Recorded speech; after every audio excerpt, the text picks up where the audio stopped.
Chapter 38, subject Akrura's arrival in Vrindavan. In the statement of Narada Muni, there was no mention of the incident of killing the sky demon,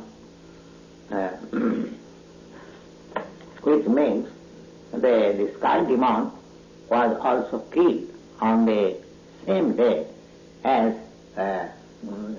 that of the Kasi demon. The Kasi demon was killed in the morning, and after that they went for tending the cows on the hill of Govardhan, and there the sky demon was also killed.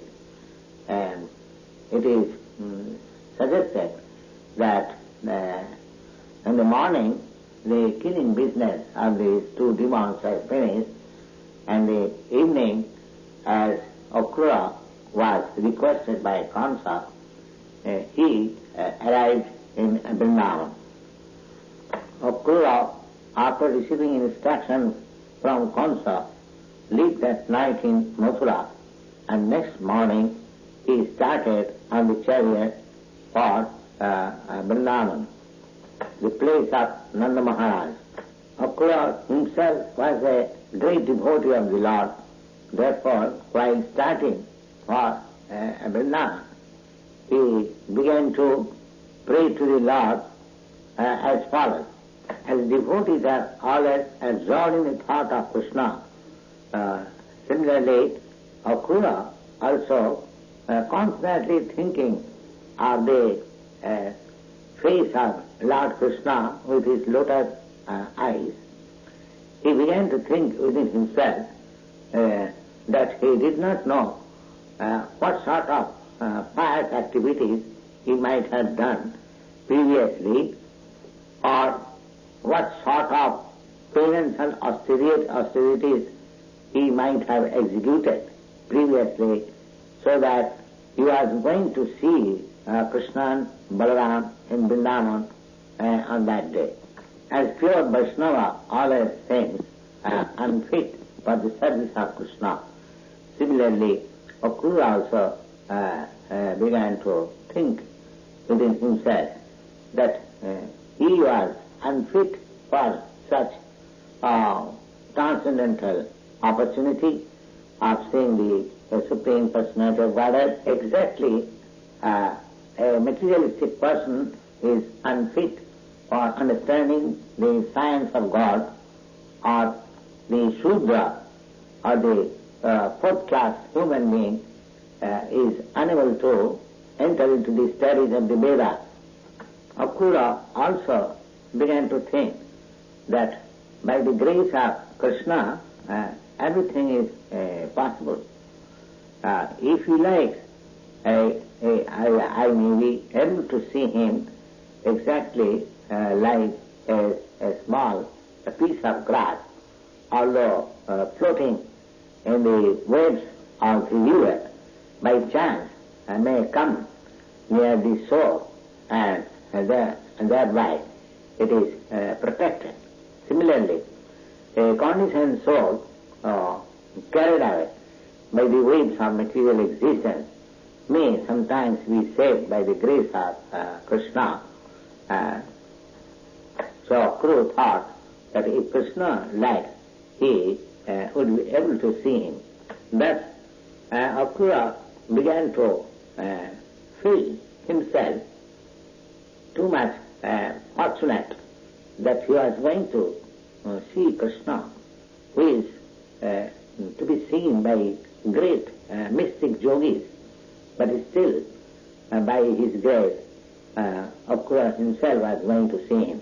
He was confident, therefore, that on that day all his sinful reaction of past life will be finished, and his fortunate human form of life will be successful. Akrura continued to think that he was very much favored by Kansa, that he sent him to bring Krishna and Balaram to Mathura And in this connection, it will be a great opportunity for him to see the Lord. Akrura continued to think that formerly great sages and saintly persons were liberated from this material world simply by experiencing the vision of the shining on the nails of the lotus feet of Krishna. That Supreme Personality of Godhead has now advented himself just like ordinary human being, and it is my great fortune that I will be able to see him face to face. Akrura continued to think that he would be able to see the same lotus feet of Krishna, which is worshipped by great demigods like Brahma and Narada and Lord Shiva, and the lotus feet which traverse over the ground of the Vrindavan, and the lotus feet which is put on the breast of the gopis to be collared with the tinges of kumkum. He thought himself so much fortunate that he would be able to see that very lotus feet on that day. Uddhav further began to speculate as follows. Certainly, I shall be able to see the beautiful face of Krishna, which is spotted with tilak all over the forehead, and his sharp nose, as well as his smiling face, and the decorated with curling hairs, black hairs. And I can be sure of these opportunities because practically I see that the deers are passing on my right side. It will be possible for me to see today actually what is the beauty of the spiritual kingdom of Vishnu Loka, because Krishna is the Supreme Vishnu, and he has advented himself out of his own good will, and he is the reservoir of all beauty. And because it will be my great fortune to see him, therefore the success of my seeing capacity will be fulfilled today. Akrura contemplated within himself to refute the doubtfulness of people how he accepted Lord Krishna as the Supreme Vishnu. In support of his view, he thought it that Lord Vishnu glances over the material energy, and thus the cosmic manifestation comes into being. And although Lord Vishnu is the creator of this material world, by his own energy he is freed from the influence of material energy. By his internal potency he can pierce through the darkness of material energy.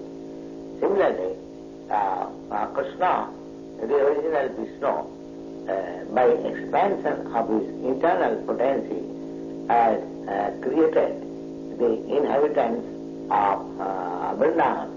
And the Brahma Samhita, it is also confirmed that the paraphernalia and the abode of Krishna are expansion of his internal potency. In the same internal potency is exhibited in the worldly Vrindavan also, by doing so, Krishna resides with his parents and enjoys in company with his friends, cowherds, boy and gopi. In other words, by the statement of Akrura, it is clear that as Krishna is transcendental to the modes of material nature, similarly the inhabitants of Vrindavan who are always engaged in loving service of the Lord are also transcendental to the influence of the modes of material nature.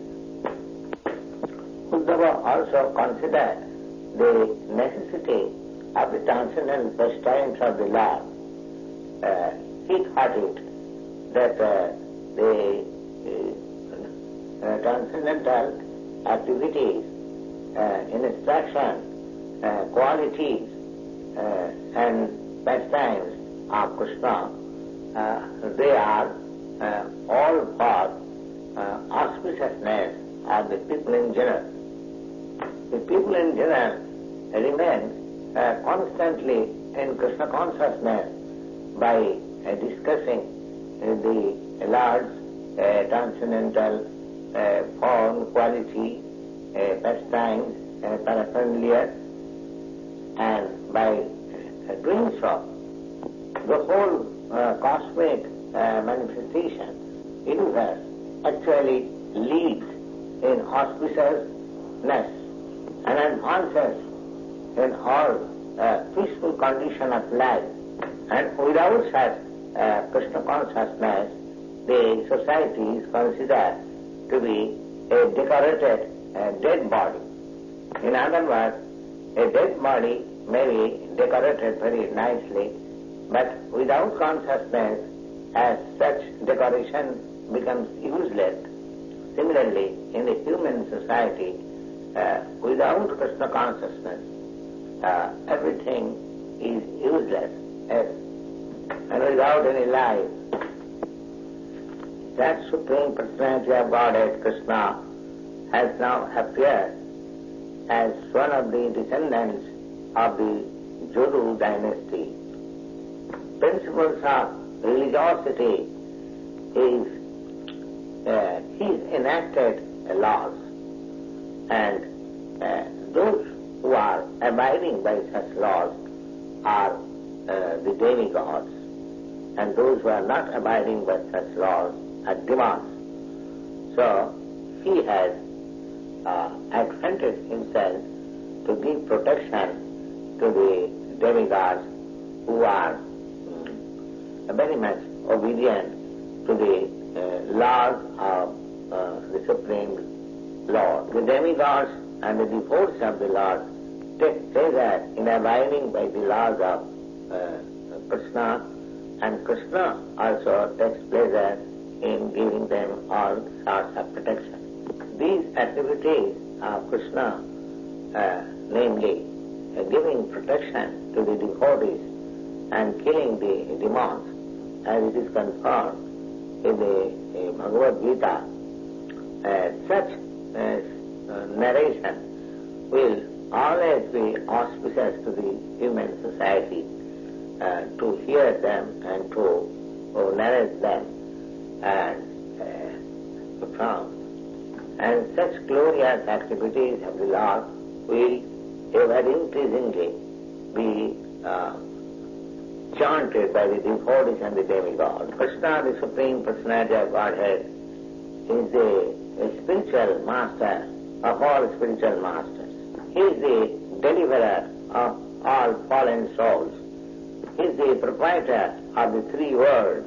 Anyone who is able to see him by the eyes smeared with love of Godhead actually performs the ceremony of observation. So today I shall be able to see the Supreme Personality of Godhead, who by his transcendental beauty has attracted the goddess of fortune to live with him perpetually. As soon as I shall arrive in Vrindavan, immediately I shall get down from the chariot and fall prostrate to offer my obeisances to the Supreme Lord, the Master of the material nature and the living entity. The lotus feet of Krishna is always worshipped by great mystic yogis. So I shall also worship his lotus feet, just becoming one of his friends in Vrindavan like the cowherd's boy. When I shall bow down before Lord Krishna in that way, certainly he shall place on my head his fearless lotus hand, which he offers to all conditioned souls who takes shelter under his lotus feet. Krishna is the ultimate goal of life for all people who are very much afraid of material existence, and certainly when I am going there, he would give me the shelter of his lotus feet to me. I am aspiring after the touch of his lotus-like hands on my head, because by touching the presentation given by King Indra and King Bali, both of them became the lords of the universe. And when the gopis are dancing with Krishna in the Rasa dance, Krishna, simply by touching them by his hand. Chapter 38 continues. Akrura expected blessings from the hand of Krishna, which someday blessed Indra, the king of heaven, for becoming the master of the three worlds, namely the upper planetary system, the middle planetary system, and the lower planetary system, simply by offering a little water, which was accepted by Krishna. Similarly, Bali Maharaj also gave in charity to Vamandev 3 feet land only, and offered a little water, which Lord Vamandev accepted, and thereby Bali Maharaj also became as good as Indra. Similarly, the gopis, when they were dancing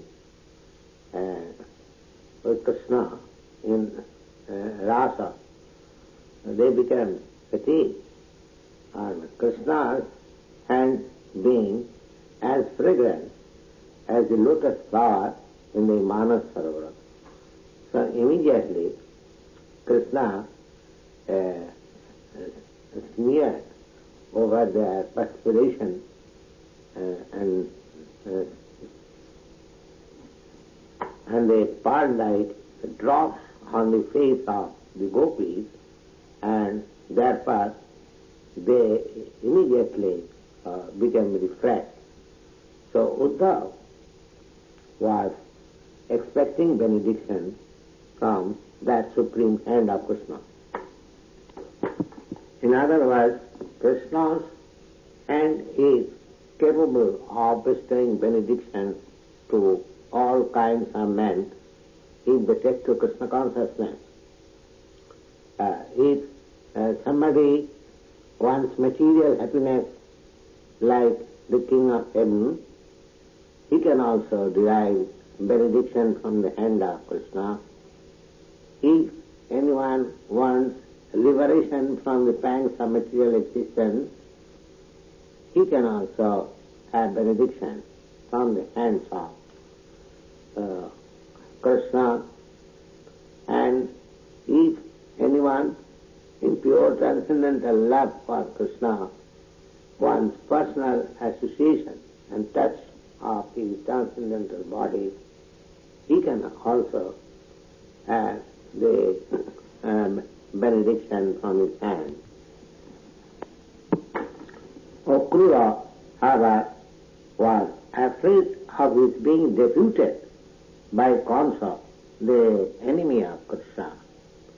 He therefore thought that he was going to see Krishna as a messenger of the enemy, but at the same time he hoped that Krishna lives in everyone's heart as a super soul. So he must know actually the heart of Akrura. Although he was representative of the enemy of Krishna, his heart was clear. He was pure devotee of Krishna. He took the chance of Kamsa's deputation to meet Krishna. Therefore, he became sure and certain that although he was going as a representative of the Kamsa, he would not accept him as on the same level of enemy. Even though I have got some sinful intention on account of being deputed by Kamsa, still when I approach the Supreme Personality of Godhead, I shall stand before him with all humbleness and folded hands, and at that time he must be pleased on my devotional attitude and may smilingly look upon me, and thereby I shall be free from all kinds of sinful reaction. And certainly at that time I shall be on the platform of transcendental bliss and knowledge. As Krishna knows my heart, certainly when I approach him, he will embrace me with his long hand, because I am not only his one of the members of the family, Jagga dynasty, but I am his relative and unallied pure devotee, and by his merciful embracing, surely my body, mind and soul will be immediately purified, and being purified by his touch, I shall be completely uncontaminated from the action and reaction of my past life. In this way, when there will be touching of our bodies, I will immediately stand up with folded hands, with all humility. At that time, certainly Krishna and Balaram will call me as Akrura uncle, and at that time my whole life will be glorious, because without being recognized by the Supreme Personality of Godhead, nobody's life is successful.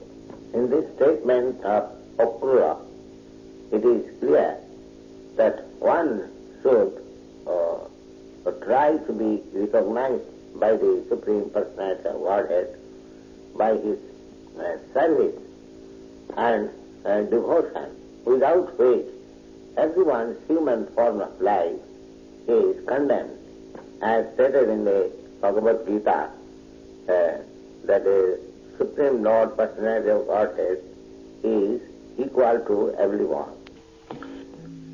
He has no friend, no enemy, but a devotee who renders him service in devotion and love, he is inclined to him. There is another statement in the Bhagavad Gita that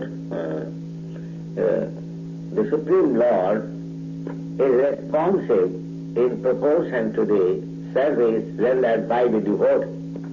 Akrura therefore thought that Krishna must be like the desert tree in the heavenly planet, which gives fruits according to the desire of the of the worshipper, the Supreme Personality of Godhead, Krishna is also reservoir, source of everything.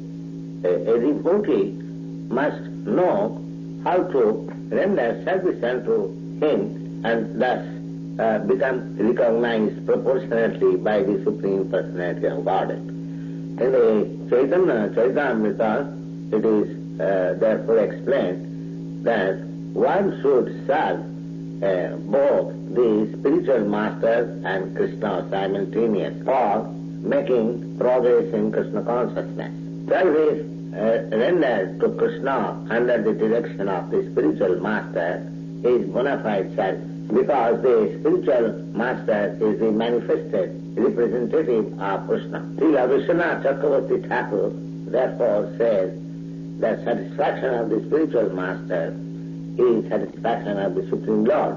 It is exactly like service in a big government office.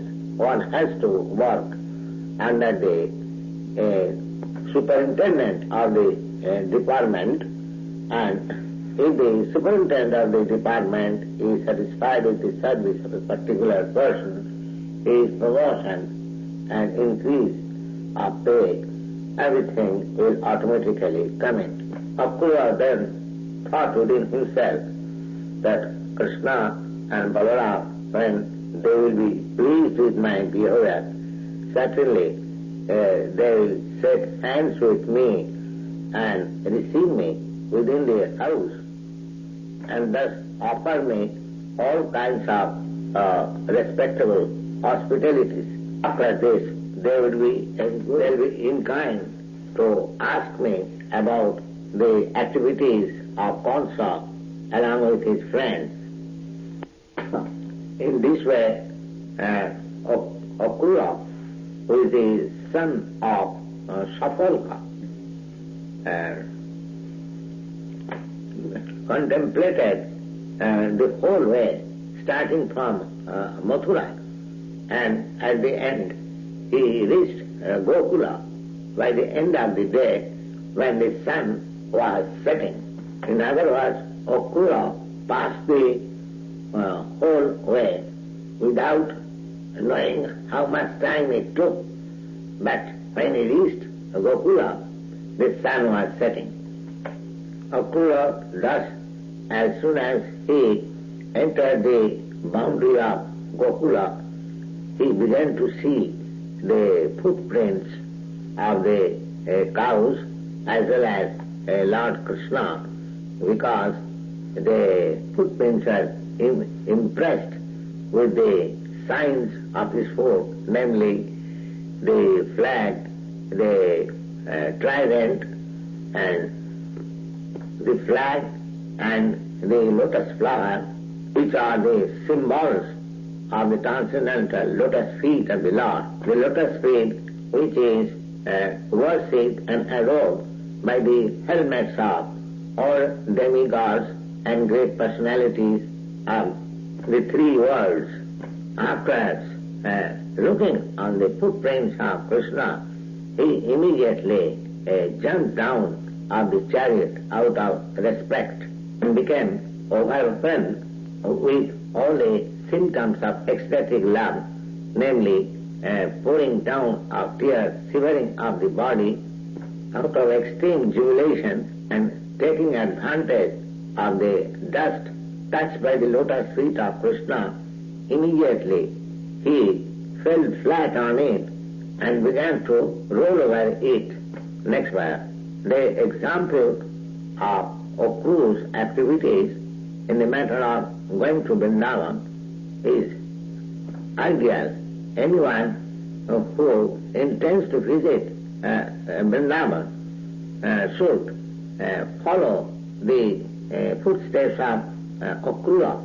That means on the way to Vrindavan, one should always think of the transcendental pastimes and activities of the Lord, and as soon as one reaches the boundary of Vrindavan, he should immediately smear over his body the dust of Vrindavan without any thought of his material position and prestige. Srila Narottam Das Thakur therefore sung in his celebrated song, Vishaya Chariya Kabe Shuddha Vimon. When my mind will be purified after giving up the contamination of material sense enjoyment, at that time I shall be able to visit Vrindavan. Actually, one cannot go to Vrindavan by purchasing some transport ticket. Actually, this is the process of going to Vrindavan as actually shown by Akrura in his activities. Next paragraph. Thus Akrura reached Vrindavan and saw Krishna and Balaram engaged in the matter of supervising milking of the cows. He saw Krishna was dressed in yellow garments and Balaram was dressed in bluish garments. And Akrura also saw their eyes were exactly like the lotus flower grown beautifully during the autumn season. Akrura saw both Krishna and Balaram just on the verge of youthhood, and although both of them were equal in their bodily features, one of them, namely Krishna, was blackish in complexion, whereas Balaram was whitish in complexion. Both of them were the center of goddess of fortune, having well-constructed body and beautiful hands and pleasing face with strength as strong as of the elephant. He had already seen that the Vrindavan was impressed with the footprints of Krishna and Balaram, wherein he found the symbols, flag, thunderbolt, lotus flower, and trident. Now, actually, Akrura, when saw Krishna and Balaram face to face, he saw them as most influential personalities, but at the same time glancing over him with a smiling face. Akrura also could understand that both Krishna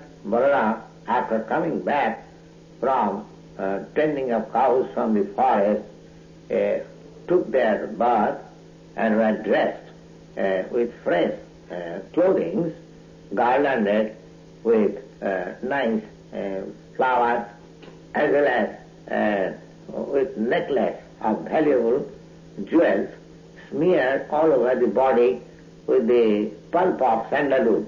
As such, the flavor of the flowers and sandalwood and their bodily presence were quite appreciable. In this way, Akrura was fortunate enough to see the Supreme Personality of Godhead, Krishna, along with his plenary expansion, Balaram, face to face, who are the original personalities of all creation. As stated in the Brahma Samhita, Krishna is the original personality of Godhead and the cause of all causes.